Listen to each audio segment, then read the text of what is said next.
Before diving into this incredible story, consider subscribing to the channel and hitting the bell. Every story here has something to say, and you won't want to miss a single one.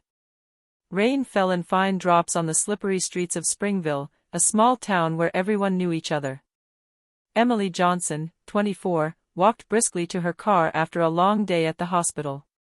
Her black coat clung lightly to her skin, and her headphones played soft music to soothe her fatigue. Suddenly, a police car blocked her path. Its engine roared, and its flashing lights lit up the night. The officer, a large man named Tom Reynolds, suddenly got out. "Hey, you! Pull over," he yelled. Emily threw up her hands in surprise and asked calmly, "Excuse me, what's going on?" But Reynolds wasn't looking for conversation. With shocking arrogance, he began to humiliate him in front of passers-by. "What's a girl like you doing here? Always hanging around the white neighborhood?" Emily felt her anger rise, but she remained silent. She knew that verbal resistance at the moment would only escalate the situation. However, her gaze hit a spark of defiance. As the officer continued his insults and searched her bag for no reason, Emily discreetly recorded every word on her phone. Every mocking laugh, every racist remark, everything was documented. She knew this evidence would be her weapon. As Reynolds finally walked away, thinking he'd intimidated him, Emily straightened and whispered to herself, "They don't know who they're dealing with." For Emily wasn't just an ordinary young woman. A former civilian analyst for the Department of Defense, she had contacts at the highest levels of government. And tonight, it wasn't just her dignity she was going to defend. She was going to ensure that justice was served relentlessly, even at the heart of the system. She pulled out her phone, took a deep breath, and called the Pentagon directly. Her life and the police officers were about to change forever. Emily returned home, her heart still pounding with anger and indignation. She locked the door to her apartment and sat down at her desk. Her phone was already vibrating. She had kept the recording of Reynolds's humiliation.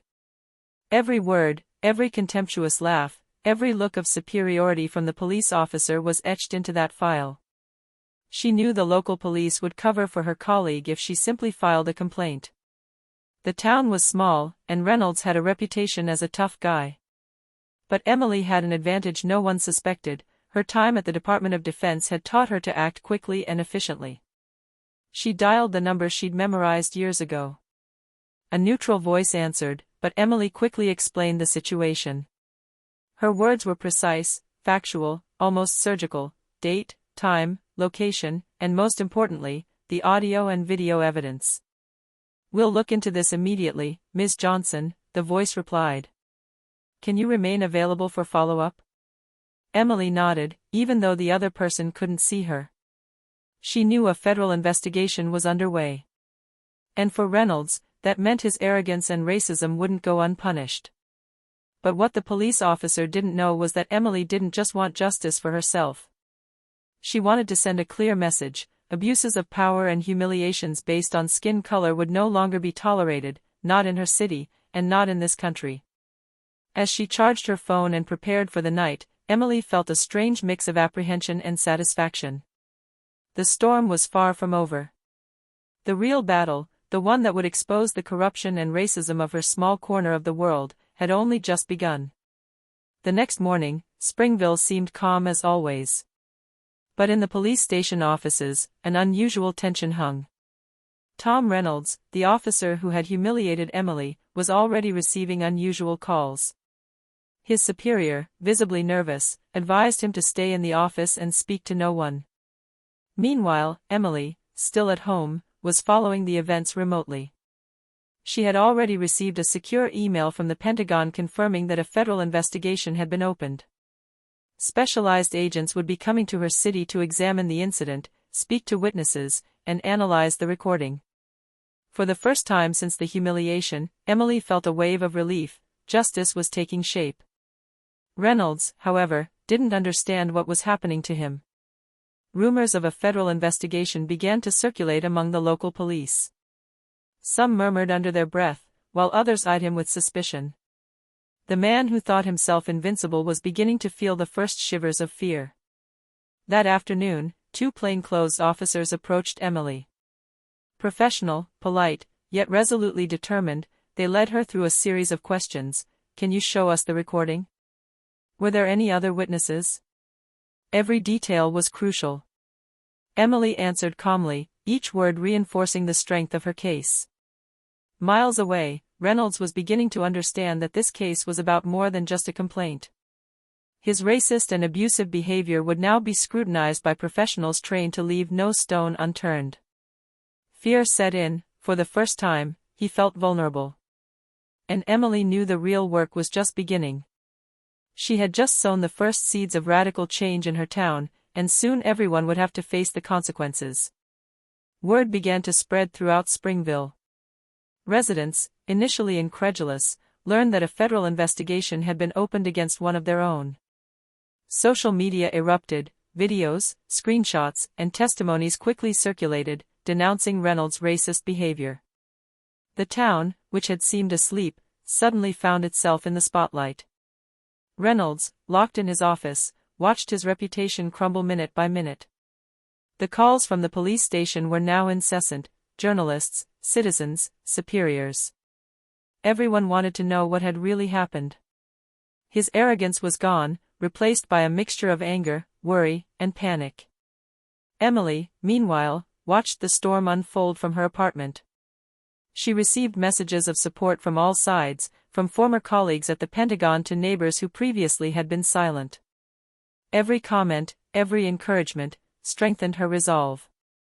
But she also knew this was only the beginning. She had to remain cautious. Reynolds might still try to defend himself, attack, or worse, intimidate her. The Pentagon had dispatched two experienced investigators to Springville.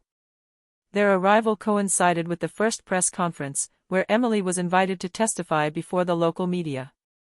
She spoke calmly, describing every detail of the humiliation, without ever showing anger. Her dignity stood in stark contrast to the image of the now discredited police officer. In the corridors of the police station, the tension was palpable.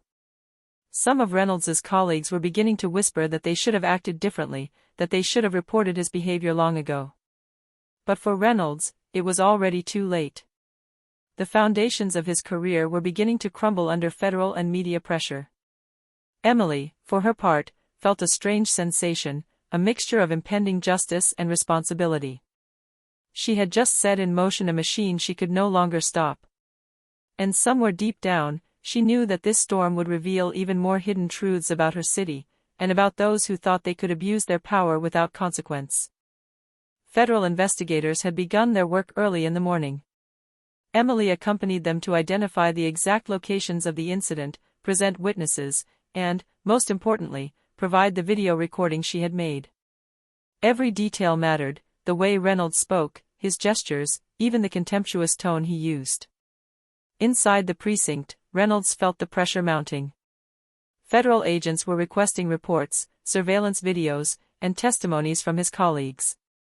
He tried to downplay the facts and justify his actions, but every document Emily sent contradicted his clumsy excuses. His superiors were beginning to doubt his story. Emily, for her part, worked calmly with the investigators. Her composure impressed even the professionals. She knew exactly what to show and what to say to ensure the truth emerged unambiguously. The officers began to smile. This case would be solved quickly thanks to Emily's precision and perseverance. Meanwhile, in the town, tensions were rising. Neighbors had begun to talk about the incident.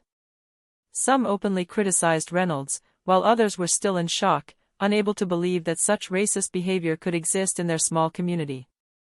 Reynolds, isolated in his office, began to understand the scale of the disaster. Every piece of evidence Emily sent seemed like a blow to his reputation. His phone rang constantly, calls from superiors, journalists, even some locals. He was caught in a web he had never seen coming. Emily, for her part, was preparing for the next step, the official confrontation. She knew that soon, Reynolds would be forced to answer for his actions, and that federal justice would leave no room for excuses. For the first time since the incident, she felt ready to confront the police officer directly, with the force of truth on her side.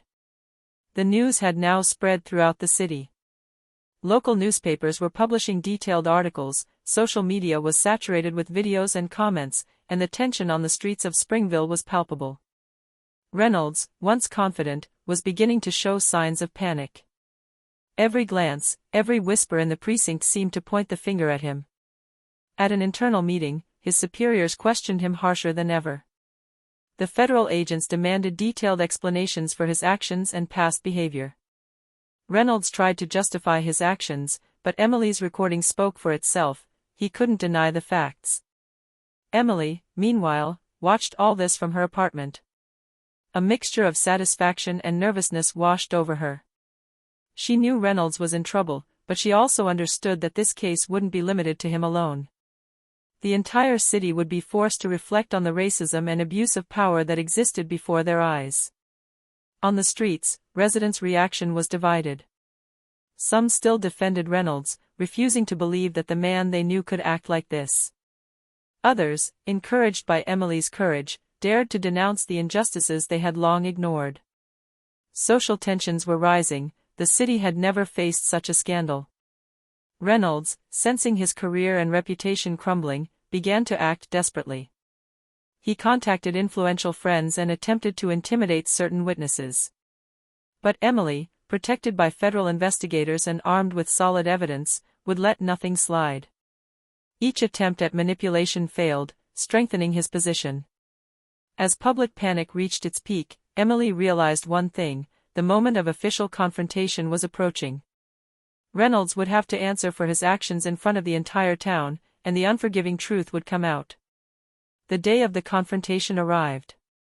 The Springville Town Hall meeting room had been requisitioned for the occasion, transformed into a neutral venue where federal investigators, Emily, Reynolds, and a few witnesses gathered. Residents had been invited to attend part of the public hearing, while local media were present to cover the event. Emily entered calmly, files in hand. Her gaze was determined, but she maintained an impressive composure. She knew this confrontation would decide what would happen next. Reynolds had to face up to his actions, and the truth had to prevail. Reynolds, for his part, was pale and nervous. He had tried to mentally prepare himself for this confrontation, but nothing could compensate for the reality of his actions now exposed. His colleagues in the room looked at him with astonishment and suspicion. He was no longer the confident man he had been a few days earlier.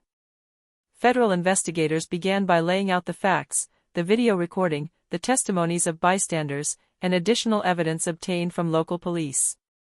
Every detail was precise, irrefutable. Emily was invited to tell her side of the story. Her voice was clear, her account methodical, but deeply moving. She described the humiliation, fear, and injustice she had suffered, all while maintaining a dignity that commanded the admiration of all present. Reynolds tried to speak, but his apologies sounded hollow and forced. Every word he spoke seemed to backfire on him, in the face of the mounting evidence and Emily's testimony.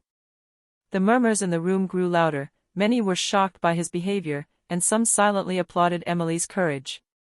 At the end of the confrontation, federal investigators made it clear to Reynolds that severe disciplinary action would be taken, and that his behavior could even lead to legal sanctions. For the first time, he understood that his career was in jeopardy, and that his reputation was irreparably tarnished. Emily left the room with a sense of inner victory. She had faced injustice undaunted, and the truth had triumphed. But deep down, she knew this was only the beginning. The rest of this case would implicate the entire city, and perhaps reveal other hidden truths. The day after the confrontation, Springville was in turmoil.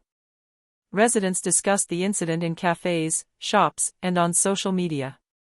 Some were proud of Emily's courage, while others struggled to accept that one of the town's police officers could have acted in such a racist and abusive manner. Reynolds, on the other hand, was living a nightmare. His phone rang constantly with calls from superiors, threats of legal action, and anonymous messages demanding accountability. Even some of his previously silent colleagues were beginning to question his behavior, fearing for their own reputations. Emily, supported by federal investigators and many citizens, prepared for the next step, the formal hearing to sanction Reynolds. She knew her position was strong thanks to the irrefutable evidence, but she remained vigilant. she knew some might still try to manipulate the situation. In the town, the case had an unexpected effect. It prompted other victims of abuse to come forward. Reports of similar behavior by some local police officers began to emerge. Springville, once peaceful and sleepy, was now facing its own demons. Reynolds, cornered, realized he no longer had any way to defend himself publicly. His arrogance was gone, replaced by fear and regret. He began looking for allies to limit the damage, but most of his attempts failed. The truth and the evidence were too strong. Emily, watching the town respond to her courage and action, felt a deep sense of satisfaction. She had sparked a transformation, not only for herself, but for the entire community. Springville could no longer ignore injustices, and Reynolds would learn that his actions had consequences he could no longer control. As tensions continued to rise in Springville, Reynolds decided to take legal action. He hired a reputable attorney to try to minimize the consequences and justify his actions. His plan, to claim that Emily had exaggerated the incident and that the video could be interpreted differently. But from the first comparisons between the testimony, the evidence, and the recording, it became clear that his lies would not hold up. Federal investigators had analyzed every detail with precision. The gestures, the tone, and the exact chronology of events irrefutably demonstrated Reynolds' guilt. During the preliminary hearings, Reynolds tried to defend his reputation, but every attempt backfired. His contradictions were immediately pointed out by the investigators and Emily, who remained calm, methodical, and implacable. Every word Reynolds said seemed to reinforce the certainty of his guilt in the eyes of the public and the courts. The entire city followed the hearings with almost obsessive attention. The local media reported every development, every statement, and every reaction from Reynolds. The media pressure was immense, and the once arrogant man found himself isolated and humiliated, a victim of his own actions and lies. Emily, aware of the impact of her actions, remained humble but determined. She knew that her role was not only to denounce injustice, but to set an example. Even in the face of intimidation, truth and courage could triumph. As the case progressed, Reynolds realized his career and reputation were irreparably damaged. No amount of lies or manipulation could reverse the course of events. Justice, backed by solid evidence and Emily's courage, would speak, and he no longer had any control. The long-awaited day arrived. In a packed courtroom, federal investigators, Emily, Reynolds, and government officials stood ready. The tension was palpable, every gaze fixed on the man who had humiliated Emily just weeks earlier. The evidence was compelling. The video recording, witness testimony, and investigators' analysis formed a solid case. Even Reynolds' lawyer struggled to dispute the facts, unable to deny the reality under the weight of the evidence. The judge spoke and, after carefully reading the file, delivered the decision. Reynolds would be suspended from his duties, would be subject to a thorough internal disciplinary investigation, and would be prosecuted for abuse of power and racist behavior. The exemplary sanction sent a clear message: abuses of power would not go unpunished. A respectful silence fell in the room. Emily felt a surge of relief and pride. Justice had prevailed, and her determination had brought the truth to light. But she knew the repercussions went beyond Reynolds. The entire city was confronting its own attitudes, its own tolerance for injustice. Outside, residents were discussing the decision. Some applauded Emily's courage, while others, shocked, realized that racism and abuse of power could exist right under their noses. The once silent conversations were becoming open discussions about justice, equality, and accountability. Reynolds, overwhelmed and humiliated, left the courtroom under the cold gaze of the townspeople. His arrogance was gone, replaced by shame and fear of what the future held. Emily, however, left with her head held high, knowing that she had not only defended her dignity, but also sparked lasting change in her community. For the first time since the incident, she felt free. The battle was won, but the path to true social justice in her city had only just begun. The days following the sentencing marked a turning point for Springville. The town, once numb with indifference and silence, began to change. Local associations were organized, community meetings were held, and for the first time, residents dared to speak openly about the injustices they had suffered or witnessed. Emily, despite her natural reticence, became a symbolic figure. Her courage and determination inspired others to stand up against abuse. She was sought out to speak at conferences and support new initiatives aimed at bringing greater justice and equality to small towns like hers. The Pentagon, impressed by her composure and efficiency, even offered her a civilian advisory role on ethics and security issues. Emily hesitated. She loved her simple life in Springville, but she also understood that she now had a voice that could carry further. As for Reynolds, his world had collapsed. Suspended, pursued, abandoned by those who had once supported him, he was a shadow of the arrogant man who had humiliated Emily. His actions, exposed in broad daylight, now served as an example to remind everyone that no one was above justice. A week later, Emily spoke before a gathering of residents, local officials, and federal representatives. Her speech was simple but powerful. This story has never been just mine. It belongs to all those who have ever been silenced by fear or humiliation. Today, we have proven that by uniting our voices and trusting the truth, we can break that silence. The room rose to applaud her. Emily felt a warmth fill her. What she had experienced, however painful, had served to pave a new path for her city. That evening, as she walked home, she looked up at the starry sky. For the first time in a long time, she smiled truly. She was no longer just the victim of injustice. She had become a symbol of courage, dignity, and change. Springville would never be the same. And neither would Emily.